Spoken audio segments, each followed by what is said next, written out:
What's up, everybody? Back again with another mailbag. I got my partner Nick here. Nick, tell him how you doing. Tell him what's going on. Tell him what's happening in your world. What is going on? How are you? Well, first off, thank you for having me on. I always love doing this show. I guess some new things. We have got free stickers. Here we go. You guys want stickers? What? Got free ones. Sorry, the light's kind of fucking it up. Got free stickers. Anybody wants free stickers, email me or hit me up on Twitter and or Instagram. We also got t-shirts now. One of the shirt like that, and the one with that silent rainbow. Those are $25 each shipped. And there is events that the Occult Rejects will be at. And I do have some that are finally confirmed. I had a bunch of them, and one of them got canceled. So I'm glad I wasn't telling everybody about that one. October 4th, there's a Bigfoot thing, and that's at the factory in Franklin, North Carolina. It's like it's an amusement park actually inside, and the thing's gonna be inside there. Be pretty, yeah. They have rooms that they can rent and stuff, so it should be pretty interesting. Then October 18th, Charlie's Beyond Belief at the Tropical Lodge in Fort Myers. They'll be at the Masonic Lodge out there, and we got booth 33 just to go along with the Masonic Lodge. You know, of course, we have to. And Brooke from Dark, Florida, who's part of the Occult Rejects, will be there, and she's one of the speakers. And hopefully, fingers crossed, I will be able to record her, her lecture, and hopefully put it up online for everybody as well. Then October 25th to the 26th, we got Arkansas Paranormal Expo, and that is in Little Rock, Arkansas. We will have a booth there for 2 days. And then there's another one that's for sure. That's November 22nd. That is a UFO thing, and that is in Mooresville, North Carolina, basically Charlotte. And it will be at the Army National Guard. So interesting. Yeah. Maybe they got some UFOs over there they're going to show us. But yeah, that's the new stuff, new shit. Free stickers. We got t-shirts and events. So that's what's up. How can they get the free stickers? They just got to hit me up. Send me their info, and on Instagram, Twitter, or if somebody wants to send me an email, I check my emails at nypatriot1978@gmail.com. Yes. Right. Well, I don't know about the audience, but my town is fully tagged up. Everybody who doesn't know. I sent you a lot of them, actually. Did I send you them a few times? Because I think you were like, yeah, I'll take some more. And I was like, fuck. Yeah. I was like, throw them on your route when you're out driving. Right. There's a lot of esoteric stickers in places that maybe people shouldn't go. But those are the people we want watching this show. So, how's it been? It's been a while. My cell phone service went out, and the Wi-Fi here is total garbage. So I had to go back to the cellular store and get that all fixed. And that's why we're doing a late show a day early. Oh, yeah. Yeah. Yo, right? A late show a day early. Yeah, fuck. How did we fuck that up, actually? Yeah. I should have just done it tomorrow. Sorry. Just no big deal. Maybe I'll do one Sunday to catch up or something. I don't know. Yeah, well, I got a trialogue I got to make up and everything else, and I missed all those great shows this weekend. I actually checked for your fucking trialogue. I was like, yo, let me see if my boys. And I was like, fuck, I didn't even do his trialogue today. I was like, something must be up with that internet. But I actually checked. Yeah. So, hey, did you happen to notice that the hand episode is dropped on audio? So now we've got the symbolic hand episode that people can go listen to. It's still a banger. It's so great how all these different pieces come together while we're doing that episode. I think it was fantastic. Yeah, no, I really enjoyed that, actually. Yeah, we got to do another episode. Feet. We got to get the feet. Yo, that is a thing. I remember I've even brought that up. What's up with them always sticking their foot out underneath this shit? They're doing it on purpose. That isn't like, I don't know. Right. They're not foot fetishes. Not all of them. Yeah, I was going to say, right? Maybe. Not all of them. But yeah, we got to do symbolic of the feet and maybe legs too, because there's so much in Greek mythology about the legs. Do you have your symbol for the week? Yeah. If you want to pull it up, I have. You know what? I got to see. My bad. I got to present. I'm slipping here. What's up with the feet? Yeah, you saw that. What's up with the feet? Yeah. What's in the box? The feet. Let's see. All right. Yeah. So that is the hexafoil, aka the Disney wheel or daisy wheel. Sorry, daisy wheel. And is a compass drawn a rosette of 6 interlocking lenses, a 6-petaled flower, often inscribed on stone, timber, and plaster. And it shows up in medieval contexts in a few ways. One as a Gothic architectural motif in windows and tracery, and as a apotropic, I don't even know if I'm saying that right, a protective mark scratched by masons and householders at doors, fireplaces, and vulnerable spots to turn away harm. When do they think it first showed up? They think antiquity. The 6-petaled rosette is documented as a decorative motif since at least the late Bronze Age, and reappears through the Iron Age and Roman periods. Geometric, and that's the geometric patterns for that one. The medieval adoption by the 12th to 16th centuries, hexafoils are standard vocabulary in Gothic architecture. Again, it's on stone tracery, cloisters, stained glass framing. You can literally find hexafoil panels and frames in major medieval churches and manuscripts. For example, the Italian church facades.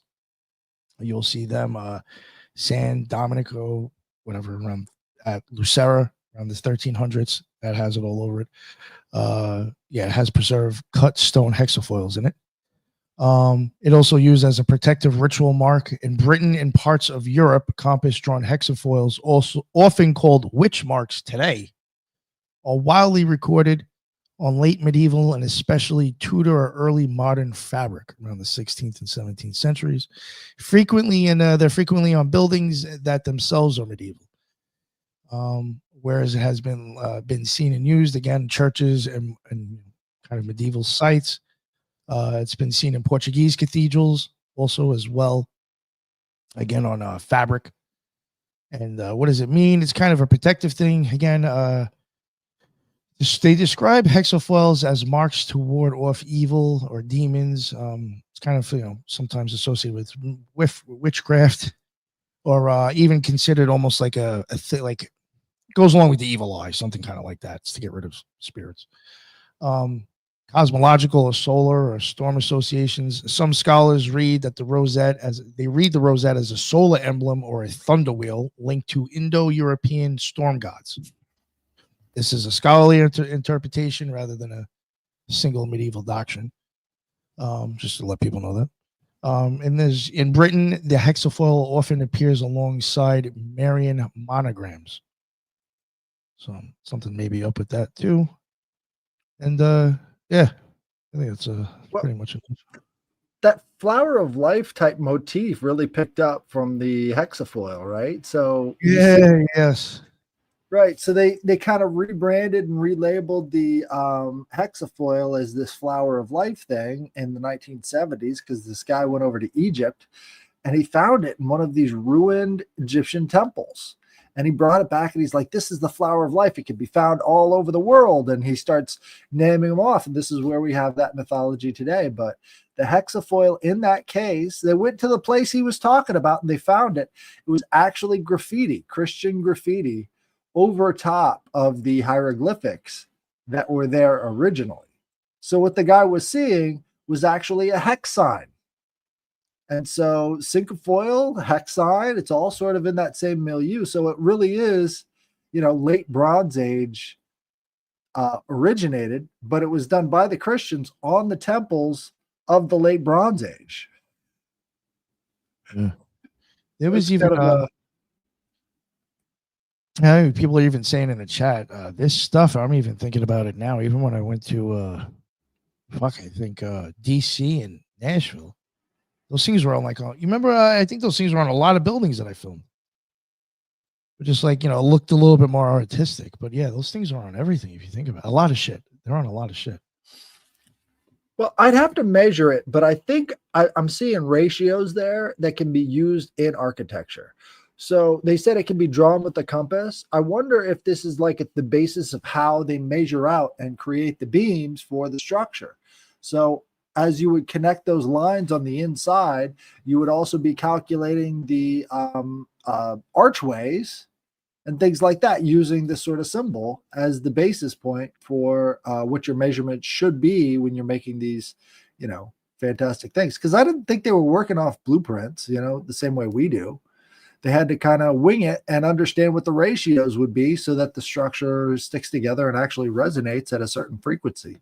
So using rosette like that, or some other geometric figures, and using the interior line work, I guess you could actually calculate the width and depth and height of the structure. So there's a lot there, I mean, I think it goes into the whole fractal idea. You could turn that into sort of like the basis point, and then all of the things off of it are like fractals, kind of like the pentagram. Yeah. Yeah, it's another thing too. Like even like you were saying before, when I saw that image, well, when I first went to start looking for images, obviously Wikipedia just seems to always show up a lot, for images on things if they have them.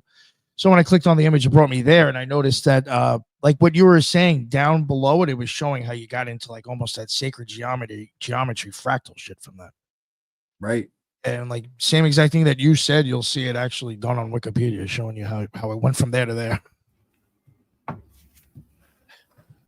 Right. So Candace Owens has kind of cemented a phrase that helped her to understand what was happening within the conspiracy world, which is the Midas touch.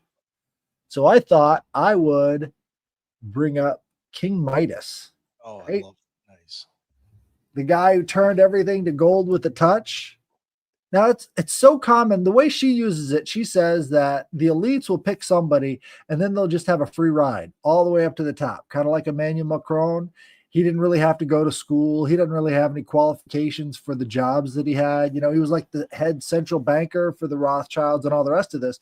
So she refers to him as being one of these individuals blessed with the Midas touch.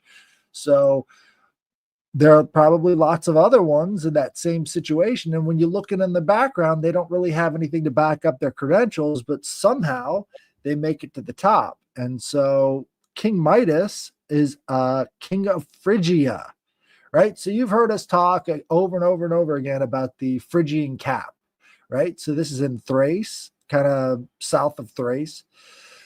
And so this is the king over there, right? So there's a lot of mythology attached to this guy and that region specifically, especially the Phrygian cap.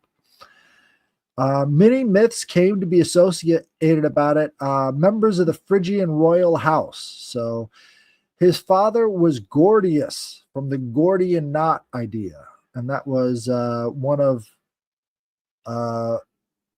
the trials of Alexander the Great. He has to get through the Gordian knot, and he decides he's just going to fucking cut it. So his mother was Cybele, the most famous King Midas. Yeah, so he's right in the middle of all that stuff.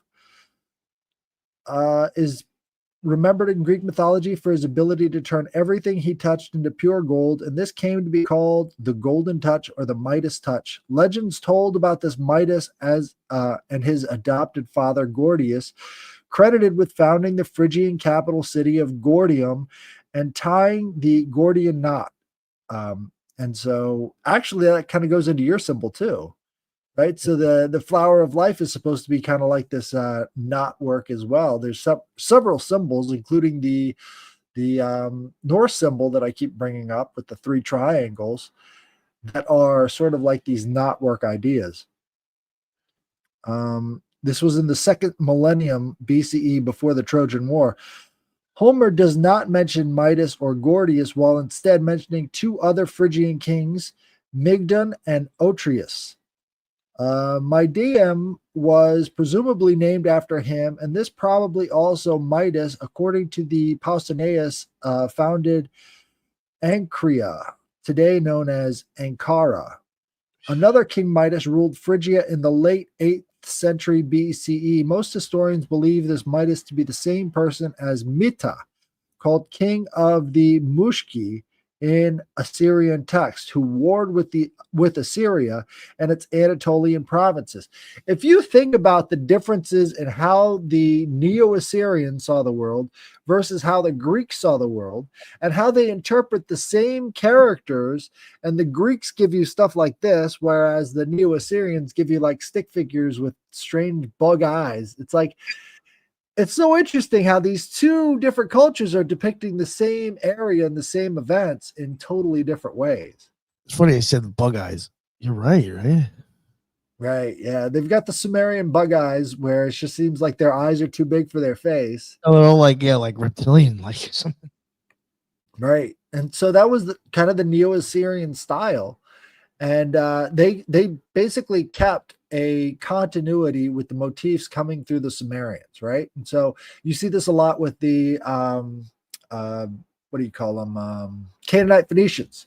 They've got more advanced art styles, but they keep the eye style of the Sumerians, which is really interesting to me. It's like you're claiming ancestry in how you make these different figures. There's more to it than just, simple shapes.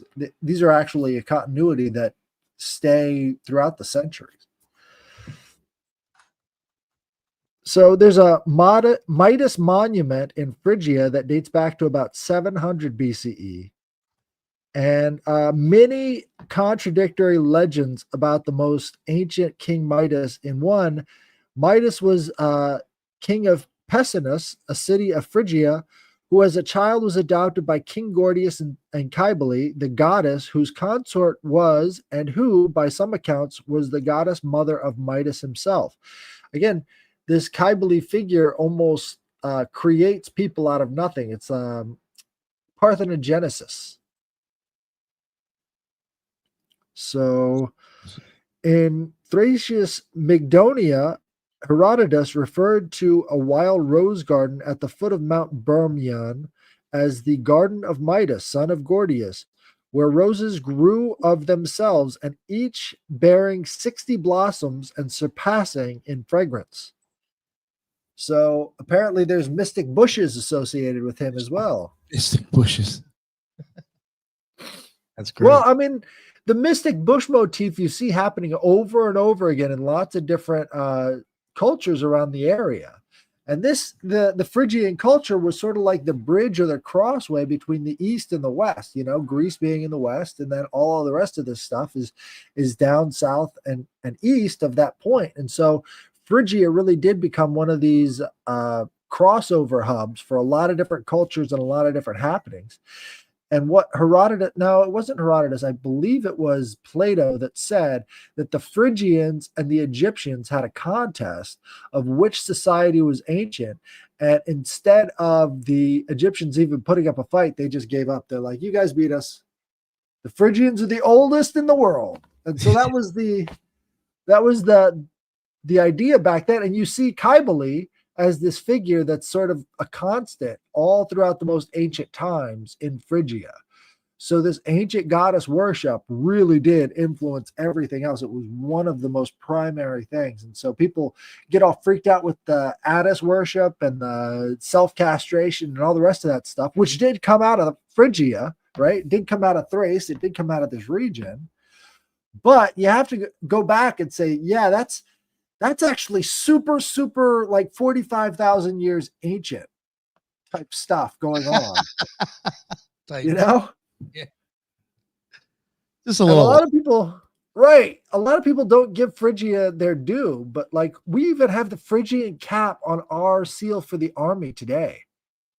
I was going to say, I heard you and other people even bring that word up. It's okay. The Smurf hat. Yeah. You told me that. I had no idea when you told me that shit. Right. Well, I had no idea that Gargamel made that blonde bitch. Right. To infiltrate the Smurfs. I had no idea until recently. Weird. And like, so there was no females in Smurf society until this wizard created one out of the dust and then put her there to take them down. But think about the other creation myths, right? Who's the first woman in Greek mythology? First human woman. Oh, no, actually. Really? Now you're close. She's got a box. Oh, don't they all do? Yeah, they do. But this one was the first. This was Pandora. Pandora is the first woman. Pandora's box. Sorry, I was thinking of something else. Yeah, I know what you were. That was the goal. So yeah, she was the first woman, and she was made as a punishment to man. Zeus created her as a punishment, and then gave her the box and said, "Don't open it." Oh, and so man, she goes really down to know how to Earth do and it, she too. opens it. I'm gonna fuck with you. I'm gonna create woman. Right. That's exact. And then Garden of Eden, same idea. I'm gonna create woman that's gonna fuck with you, and she's the first one to take the bite of the apple too. It's really interesting how they viewed women as a punishment a lot of times. Yo, how do you know Adam didn't bite the apple just to get the fuck out of the garden away from Eve? Right. He's like, right. yo, what gets me the fuck away from you, lady? No, that whole situation is just so bizarre. It's like if you go back to the root histories of that mythology, it sounds nothing like it. It's like this space tale between this crazy chaos dragon who gets forgiven, by the way. So at the end of the story in the original mythology, this viper causes them to become mortals. Right. So he's sort of guarding the tree, and as they take a bite from the tree, he bites them, and then they become mortals. Before that, they were immortal. And so it's like the fall in the garden.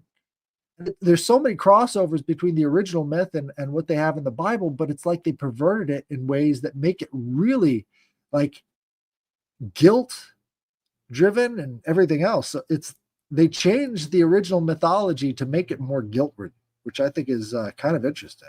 They're kind of making an admission there without saying it. It's like we use this as a weapon.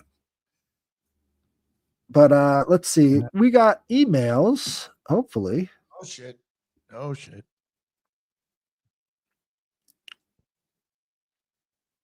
Yo, check this out. You know what? If people send in a story, send in your address and I'll send you free stickers too. There you go. Yo, did you hear that, guys? So, and I send out 8 of them. Stories. Keep it the magical, the magician. 8. So you'll get 8 free stickers. You got it. So you got to get those emails out about your weird. God damn it. Why does it have to be so autistic? Yeah, he's always like, I got you, Nick. Awesome. Well, I was going to send him the stickers anyway, but he's like, all right, I'll give you a story too. No, I'm talking about my email. Like, somebody in the thing already says, I got you, Nick. Oh, yeah. Well, you know where to send it. It's the Headless Giant Podcast at gmail.com. Yeah, send the story there and send me the address. I got you.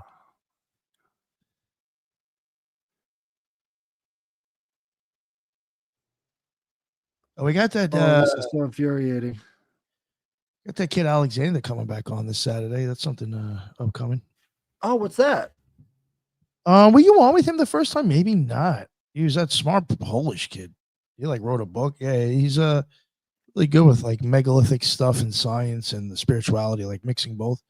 Yeah, he's got him. I think 2:00. I think this Saturday we got him. Very nice. Yeah, cool dude. Yeah, he sent me a book and everything. I haven't got it yet, but he did send it to me. Really nice dude. Yo, and he's mad young too. Dude, I think he's only like in his early 20s. I had asked him and I was like, yo, what the fuck? Yeah. When you see him, you're gonna be like, holy shit, this kid is smart. For like, you're gonna be like, I wish I was like fucking like that at his age. All right. So this is one I have from I guess we're gonna call her Bad Hat Harriet. Oh shit. Hi, Headless. Okay. It's Tamara. Oh, she's in the chat. Hey. Oh, Tamara. Yeah. We see her a lot. I like it. Yeah, she's supposed to be starting her own podcast too. Let's go. Let's go, lady. Let's freaking go. Hi, Headless. It's Tamara. Hope you are well and enjoying your summer. At one point, a few years back, 2015-ish, I was deep into studying root work and herbs. After reading Mugwort tea was known for aiding with lucid dreaming, I bought some to try. Here are 2 dreams I experienced after drinking mugwort. Have you ever had mugwort? Yeah, it tastes like shit. Well, it's not good. It's kind of like musty a little bit. You know what I mean? It tastes like dust. Yeah, I've tried like making tea with it. I've also tried smoking it. Well, I tried smoking it with all the shit. Right. Yeah. I don't know. I wasn't a fan of it. Well, I used to have an occult club at the college I was going to, and I would just brew up a thing of mugwort tea and bring it with me, and everybody would drink the mugwort at the school library. It was awesome. Is that where it's supposed it's supposed to be like a natural, like not a sedative, but you aren't you supposed to catch like a slight buzz from it too? Yeah, it's a really interesting high. It's not like, smoking weed or anything that extreme. It's just like it Relax. levels out your it levels out your vagus nerve, and it's a really easy way to relax. And it's nothing like it's not even like kratom. Like I've had kratom tea before. That's more extreme than mugwort. Mugwort's far more gentle. And so when you can actually brew it up with other flavors that are actually good. So I would do mugwort hibiscus tea. And once you've got those flavors interacting, it's actually quite decent. That is interesting. You said it helps relax through the vagus nerve? Right. Yeah, it just sort of calms the body down. I guess I'll look into that shit. All right, so this is the first dream.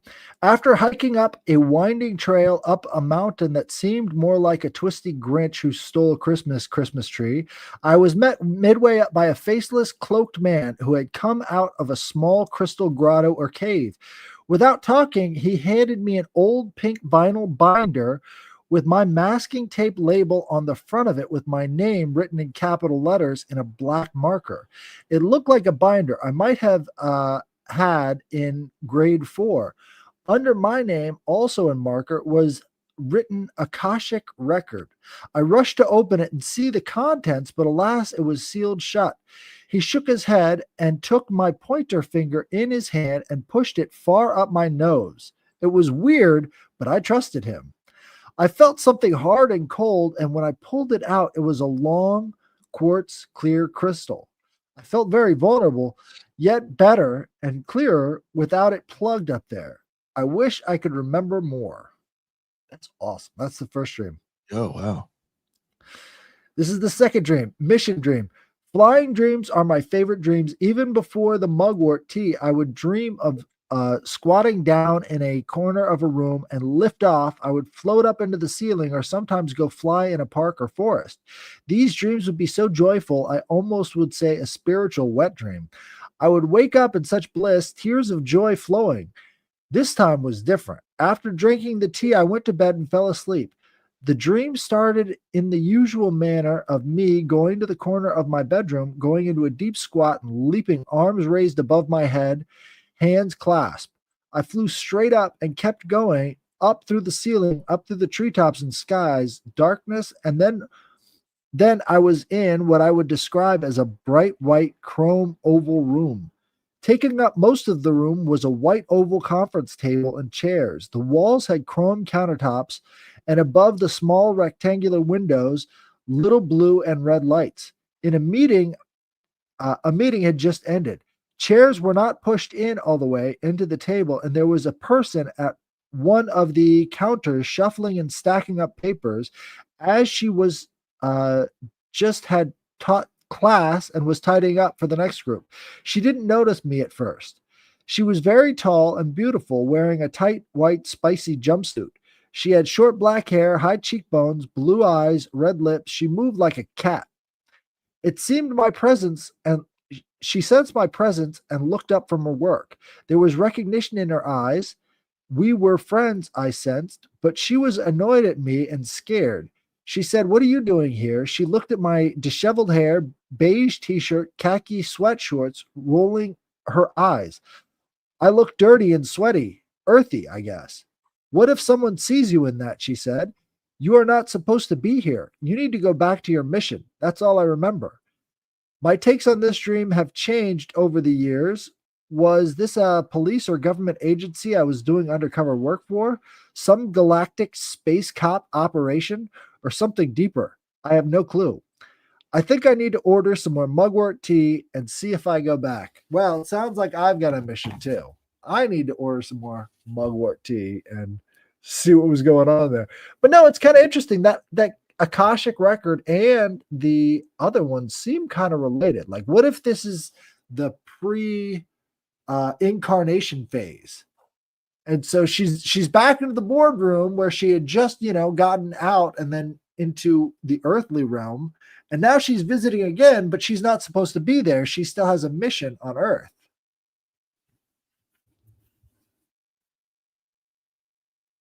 Fucking almost astral projection. Yeah. I like that. I like these dreams.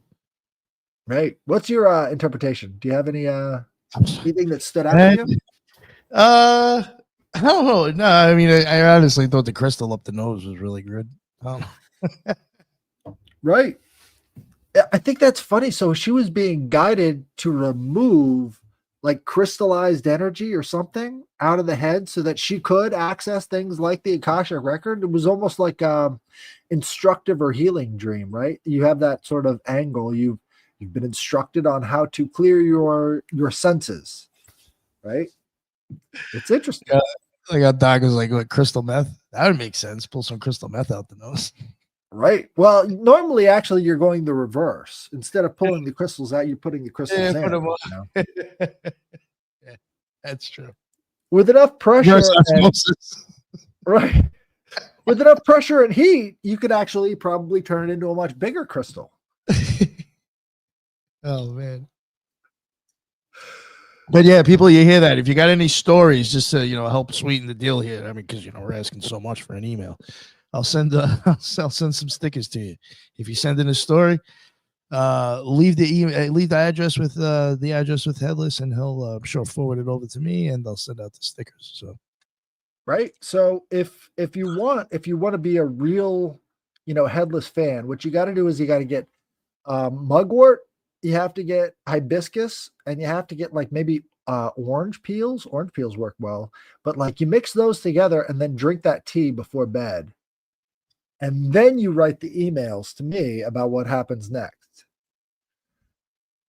Right? Yeah. I'm factory farming these emails for the show. You've got to drink the mugwort tea and then go to bed and then write me an email. And that will be the next show. Is everybody go out there, get some mugwort tea, mix it up, see if you can make something you like. And the best recipes too. If you've got a really good recipe for mugwort tea, just go ahead and send that to me as well. Because recipes are always enjoyed. If you have any magical formulas, maybe that you use, put a bag over things. Right.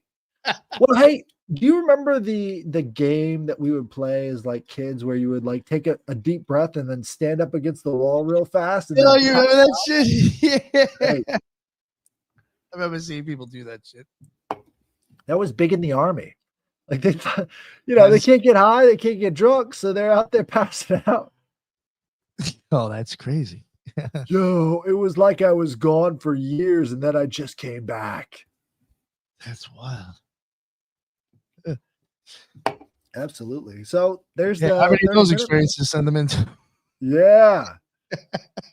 we don't recommend it, obviously. No. So many people fucking die playing that game.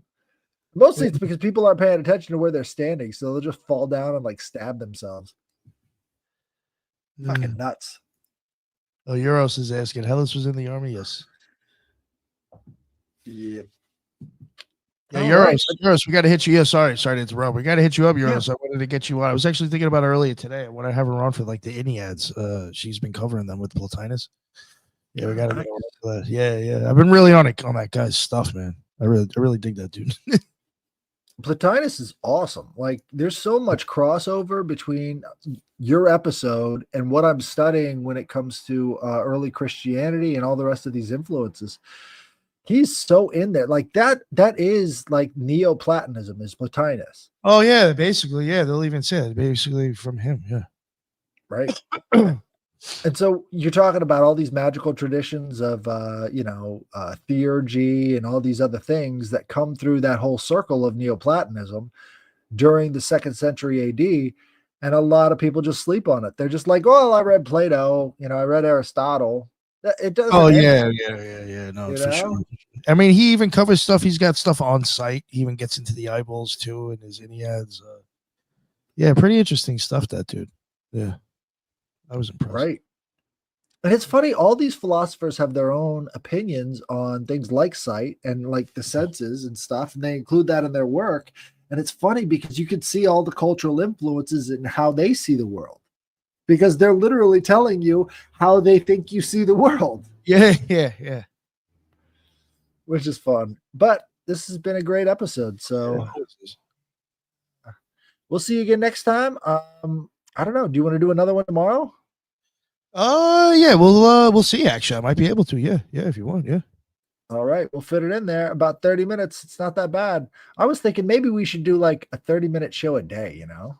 Maybe not me and you, but just Oh me no, doing it. yeah, I have thought about doing like, well, that's why I had said I wanted to continue this and actually make this a thing, is because I do actually think these are good ideas. So yeah, no, especially if it's like actually has information in it, something small and short like this. I think people love that stuff. Absolutely. Yeah. All right. Well, we'll see you again tomorrow around the same time. Later.